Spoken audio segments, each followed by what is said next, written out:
శ్రీకృష్ణ పరమాత్మనే నమః.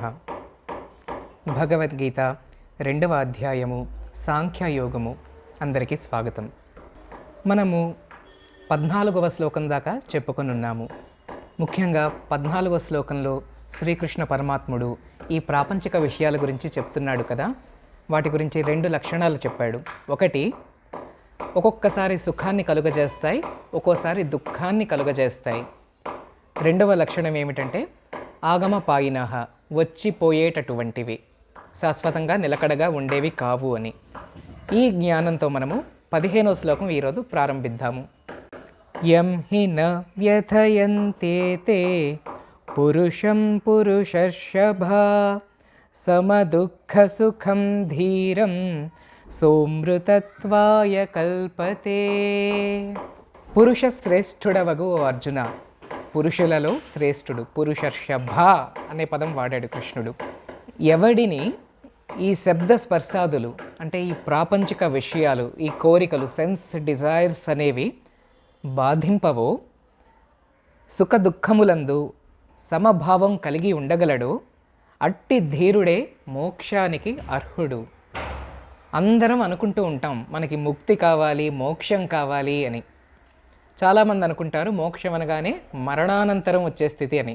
చనిపోయిన వారు ఏదో పుష్పక విమానంలో స్వర్గానికి వెళ్ళిపోయినట్లుగా సినిమాల్లో చూసి అదే నిజమని భావిస్తూ ఉంటాము. కానీ మోక్షం అనేది మనము జీవించి ఉండగానే సాధించాల్సిన స్థితి. బ్రతికుండగానే మానవుడు మాధవుడిగా మారగలిగే సాధన మోక్షాన్ని అందిస్తుంది. అయితే ఈ మోక్షం అనేది అంత తేలికైన పనా? కానే కాదు, చాలా చాలా కష్టం. చిన్న చిన్న పనులే ఎంత కష్టమండి జీవితంలోని. ఎల్కేజీ పాస్ అవ్వడం కూడా కష్టమే, ఏదైనా కష్టమే. అలాంటిది సాక్షాత్తు మనిషి దేవుడైపోవడం ఏమైనా సులువైన పనా? లేదు. అందుకనే ఎంతోమందికి అనేక జన్మల సమయం పడుతోందట, వేల లేదా లక్షల జన్మలు కూడా ఎత్తుతున్నారట. అయితే ఎవరైతే ధీరులున్నారో, నిజంగా గంభీరంగా సీరియస్గా సాధన చేస్తారో అటువంటి వారికి మాత్రము ఒక జన్మకాలంలోనే మోక్షము సాధ్యపడుతుందట. అయితే ఆ మోక్షాన్ని అందుకోవాలి అంటే దానికి కూడా కొన్ని ఎలిజిబిలిటీ క్రైటీరియా ఉన్నాయి. ఏమిటవి? ఇక్కడ చెప్తున్నాడు కృష్ణుడు. సుఖాన్ని దుఃఖాన్ని సమంగా తీసుకోగలిగిన వాడు.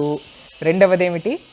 ఎవరినైతే ఈ శబ్ద స్పర్శాదులు, ప్రాపంచిక విషయాలు, కోరికలు చలింపచేయవో అట్టి ధీరులు మాత్రమే మోక్షానికి ఎలిజిబుల్. సుఖంలో పొంగకుండా, దుఃఖంలో కృంగకుండా ఉండడం ఎంత కష్టమైన పనో మనందరికీ తెలుసు. మన జీవితంలో చిన్న చిన్న సుఖాలకి మనం పొంగిపోతూ ఉంటాం. పెద్ద సుఖాలైతే మనం ఇంకా మనల్ని ఎవరినూ పట్టుకోలేరు కూడాను. అంత ఆనందం వచ్చేస్తుంది, పట్టరాని ఆనందం. దుఃఖం గురించి ఇంకా చెప్పేదేముంది? చిన్న దుఃఖం వచ్చినా రోజంతా కృంగిపోతాం. ఇంకా పెద్ద దుఃఖాలు వస్తే అస్సలు భరించలేం. శీతోష్ణములు, వేడిని చలిని కూడా సమానంగా తీసుకోగలగడం, ఈ విషయంలో కాస్తంత ప్రయత్నం మనం మొదలు పెట్టచ్చు. ఇక్కడ మనం ప్రయత్నం మొదలుపెట్టినా కూడా కొన్నాళ్ల సాధన తర్వాత సుఖ దుఃఖాలను కూడా కాస్త సమంగా తీసుకునే శక్తి మనలో పుట్టే అవకాశం ఉంది. మా గురువు గారు పరమహంస ప్రజ్ఞానానంద గారు, క్రియాయోగ పరంపర, మా ఊరు ఒకసారి వచ్చారు. వచ్చినప్పుడు ఆయనకి ఒక పూట భోజన సదుపాయం ధ్యాన మందిరంలో చేశాము. అది వేసవి, మండు వేసవి. ఇంకా మన రాష్ట్రం గురించి చెప్పేదేముంది? ఎలా ఉంటుంది వేసవి కాలం? ఎండ మండిపోతూ ఉంటుంది. ఒక్క నిమిషం కాదు కదా, 10 సెకండ్లు కూడా ఫ్యాన్ లేకుండా ఉండలేం. ఈరోజైతే చాలామంది ఏసీలు లేకుండా కూడా ఉండలేకపోతున్నారు. కానీ ఆ 10 ఏళ్ల క్రితము ఫ్యాన్ లేకుండా నిమిషం కూడా ఉండలేని పరిస్థితి. అటువంటి పరిస్థితుల్లో గురువు గారికి ఇంకా మిగిలిన సాధువులకి భోజనం పెట్టడం జరిగింది. నేల మీదనే కూర్చుంటారు. భోజనం అంతా వడ్డించాము. ఫ్యాన్ చక్కగా 5లో రివ్వుమన తిప్పేసి ఉంచాము హై స్పీడ్లో. వడ్డించడానికి అందరూ నిలబడి ఉన్నారు. గురువుగారు వచ్చి కూర్చున్నారు. కూర్చొని ఇలా ఫ్యాన్ వైపు తిరిగి ఆపేయమన్నట్టుగా సిగ్నల్ ఇచ్చారు. ఆశ్చర్యపోయామంతా, ఫ్యాన్ ఆపేయమంటున్నారు ఏమిటి అని. సరే, గురుదేవులు చెప్పారు కదా ఆజ్ఞ, ఫ్యాన్ ఆపేశాం. ఇంకా చూడాలి మా ఆపసోపాలు. చెమటలు ధారాపాతంగా కారిపోవడం మొదలుపెట్టాయి, మాకును గురుదేవులకి కూడాను. అయినా రవ్వంతా కూడా ఆయన పట్టించుకోవట్లేదు. నిష్టగా శ్రద్ధగా తన భోజనం తాను చేస్తున్నారు. అయితే ఆ రోజు మనందరికీ ఒక గొప్ప లెసన్ అనేది రావడం జరిగింది. ఏమిటది? ఆ వేడిని కూడా భరించడం అనేది ఒక ముక్తి సాధనమే. ఇలాంటి చిన్న చిన్న విషయాలు కూడా క్రమంగా మనకి మోక్షాన్ని అందుకునే దిశగా ఉపయోగపడతాయి. మనకి వేడి వేడి నీళ్ళతో అలవాటు ఉందనుకోండి స్నానం, కాస్త వేడి తగ్గించి స్నానం చేయొచ్చు, పూర్తిగా చన్నీళ్ళ స్నానం చేయలేకపోతే అటువంటి ప్రయత్నం చేయొచ్చు. బాగా ఏసీ అలవాటు అనుకోండి, ఏసీ టెంపరేచర్ మేబీ ఒక 3 డిగ్రీలు ఇంకొంచెం వేడిగా పెట్టుకొని అలవాటు చేసుకోవచ్చు. చిన్న చిన్న అలవాట్లు మనం మొదలు పెడితే రేపొద్దున అవే పెద్ద పెద్ద మంచి లక్షణాల కింద మారిపోతాయి. లేదంటే ప్రతి చిన్నదానికి ప్రతి చిన్న సుఖానికి అలవాటు పడిపోయామనుకోండి, జీవితం చాలా కష్టం. కొంతమంది ఉంటారు పాపం, పొద్దున్నుంచి రాత్రి వరకు అసలు ఏసీ లేకుండా బ్రతకలేరు. కొన్ని విదేశాలలో ఇటువంటి పద్ధతి ఉంటుందట, భారతదేశానికి కూడా అది పాకిపోయింది.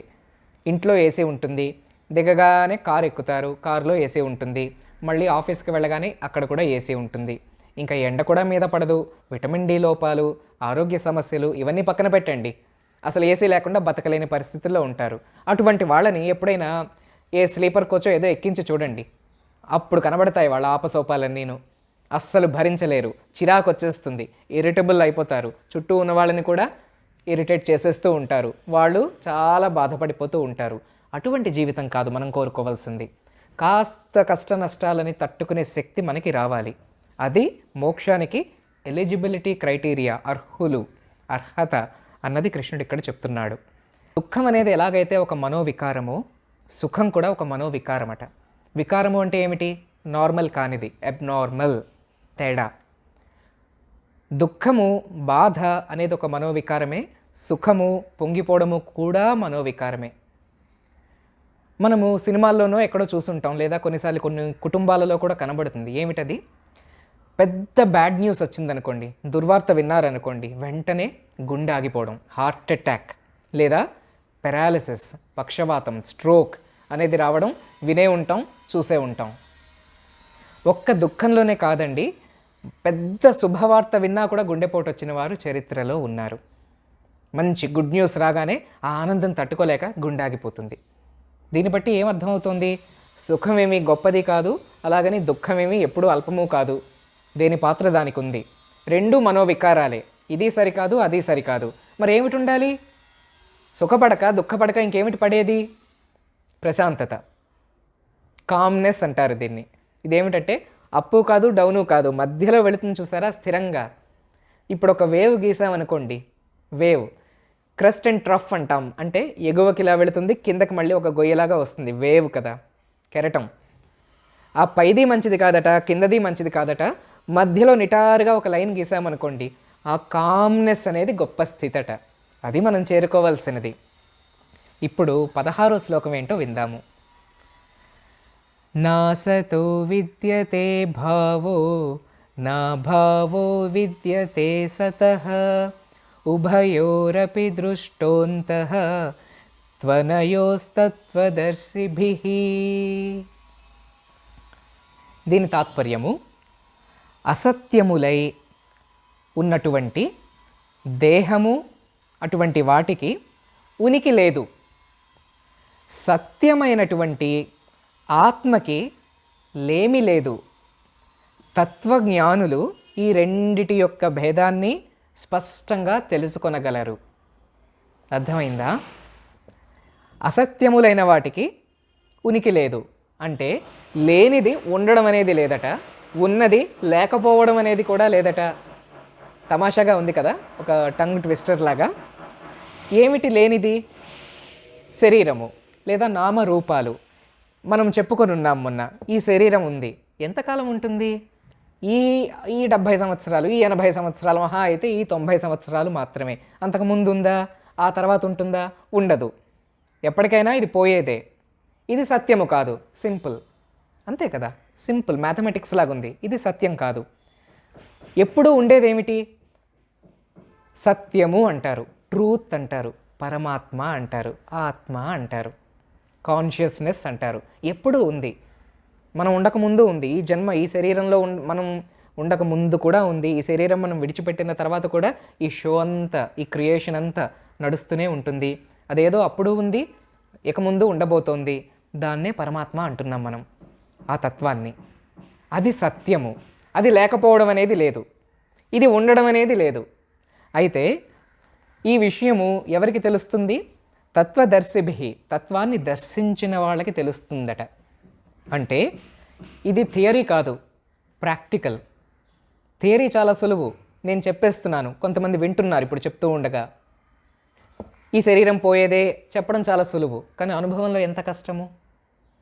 భగవంతుడు ఎప్పుడూ ఉన్నాడు, ఏది కనబడడే మనకి. ఉన్నాడు అని నమ్మి నిలబడి నడవడం ఎంత కష్టము. కనుక జస్ట్ ఇటువంటి థియరిటికల్ నాలెడ్జ్ ఉంటే సరిపోదండి, అనుభవం ఉండాలట, అనుభూతి చెందాలట.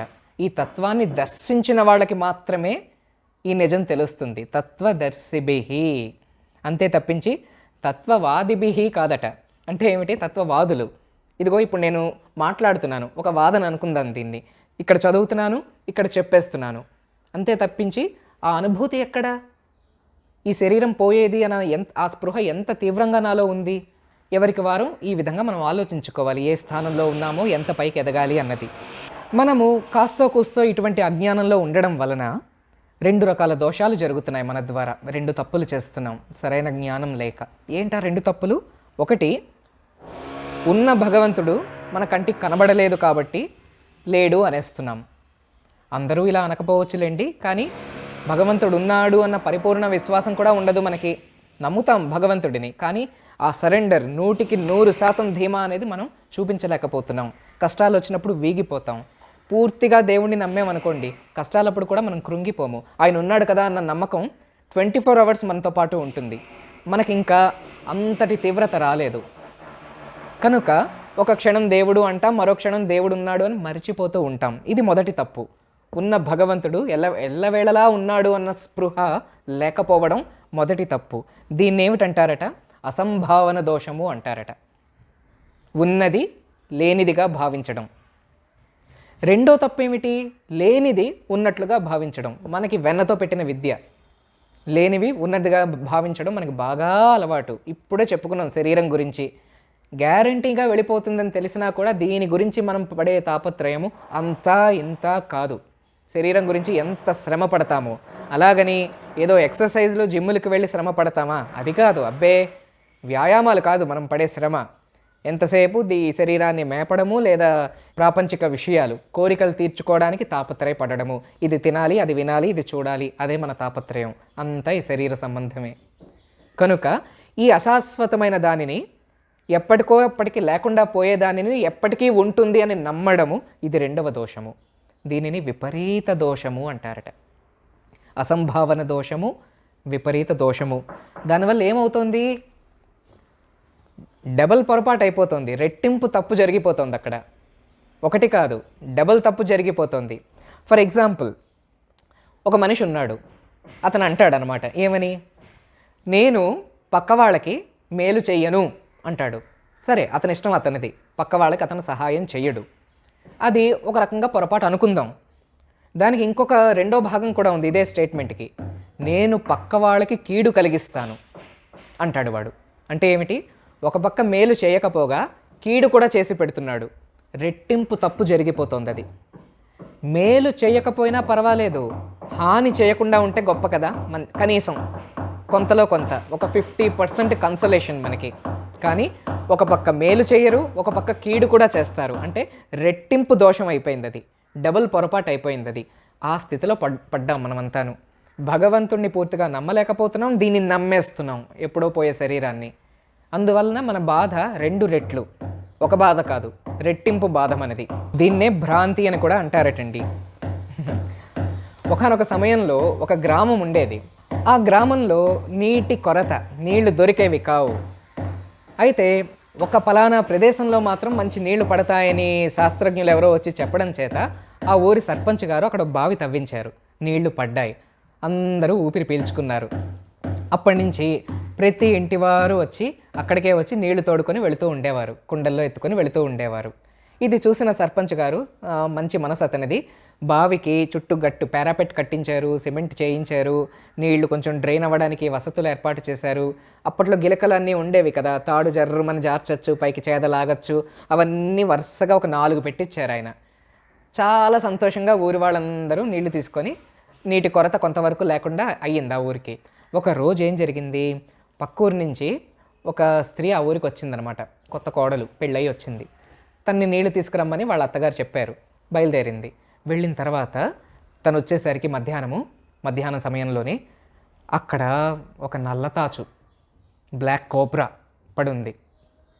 దాంతో ఈ జడుసుకుంది, బిత్తరపోయింది. తన చేతిలో ఉన్న బిందెని అక్కడే పడేసి పరిగెత్తుకుని వచ్చేసింది. ఇలా ఈవిడ పరిగెడుతూ ఉంటే రోడ్డు మీద జనాలందరూ వచ్చి అడిగారు, ఏమిటమ్మా పరిగెడుతున్నావు, ఏమైంది అని. చెప్పింది, నల్ల తాచండి, ఎంత పెద్ద తాచండి, చూస్తేనే ఒళ్ళు జలధరించింది అని చెప్పింది ఈవిడ. దాంతో గ్రామస్తులందరూ గాబరా పడ్డారు. వెంటనే లోపలికి వెళ్ళారు. అందులో కొంతమంది ఏంటంటే పాములు పట్టే అతని కోసం పక్క ఊరు బయలుదేరారు. మరొకళ్ళు ఏంటంటే పాము ఎవరినైనా గబుక్కుని కరిచేస్తే ఈలోపు మంత్రవాదులు ఉండేవారు, ఆ రోజుల్లో మంత్రాలు వేసి నయం చేసేవారట, వాళ్ళ కోసం వెళ్ళారు కొంతమంది. మరి కొంతమంది ధైర్యవంతులు ఏమిటంటే కర్రలు పట్టుకున్నారు. వీళ్ళందరూ గుమికొడి వస్తున్నారు. అంతలో అదంతా సంధ్యా సమయం కావచ్చింది. ఇదంతా ఏర్పాట్లు జరిగేసరికి సాయంత్రం సుమారుగా 5:30-6 టైంకి ఊరంతా అక్కడికి చేరింది. ఓహో కోలాహలం, అందరూ వచ్చేసారు. చుట్టూరా కర్రలు అన్నీ ఉన్నాయి. అయితే ఎవరు ముందుకు వెళ్ళరే, అందరూ 10 అడుగుల దూరం నుంచి చూస్తున్నారు. అలాగా అడుగు వేయడానికి భయం. ఎందుకని, అక్కడ దాకా వచ్చారు కానీ దగ్గరికి వెళితే ఏ మూలనుందో అది ఎదురుగా కనబడడం లేదు, ఏ మూలనుందో ఎక్కడి నుంచి వచ్చి పొడుస్తుందో తెలియదు. వీళ్ళకేమో పట్టుకునేంత ధైర్యం లేదు.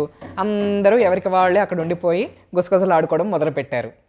ఆ టైంలో చీకటి పడుతూ ఉండగా ఒక ముసలమ్మ వచ్చింది వెనక నుంచి.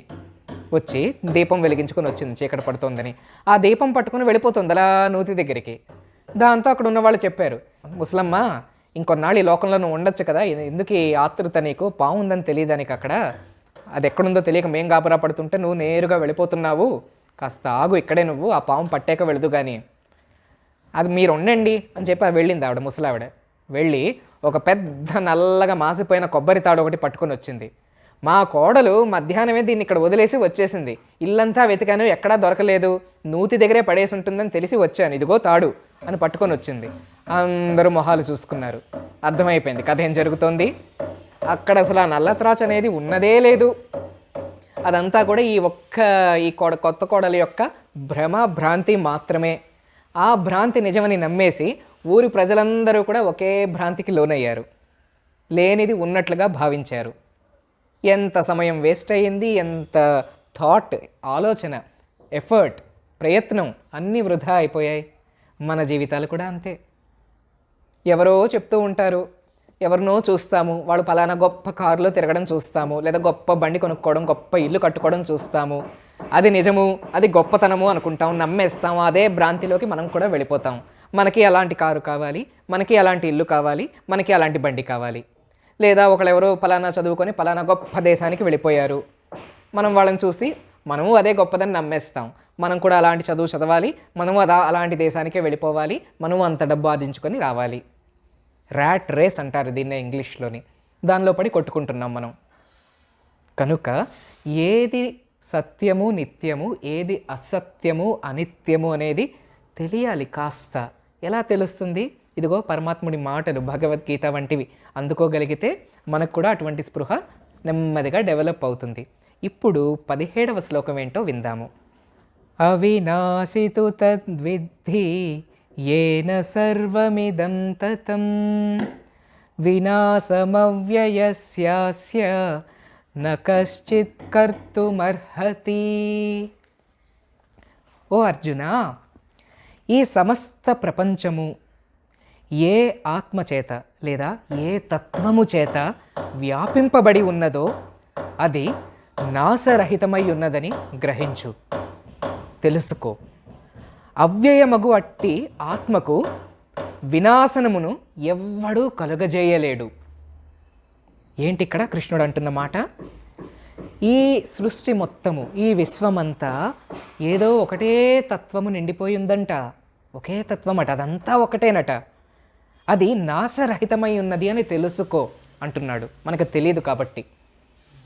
ఉన్నదంతా ఒకటే, ఆ ఉన్న ఒకటి నాశనము లేనిది లేదా శాశ్వతమైనది, ఎటర్నల్.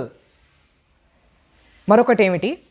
ఎటర్నల్ అయిన అట్టి పదార్థానికి, శాశ్వతమైన ఆ పదార్థానికి లేదా ఆ ఆత్మకు ఎవ్వరూ వినాశనమును కలుగజేయలేరు.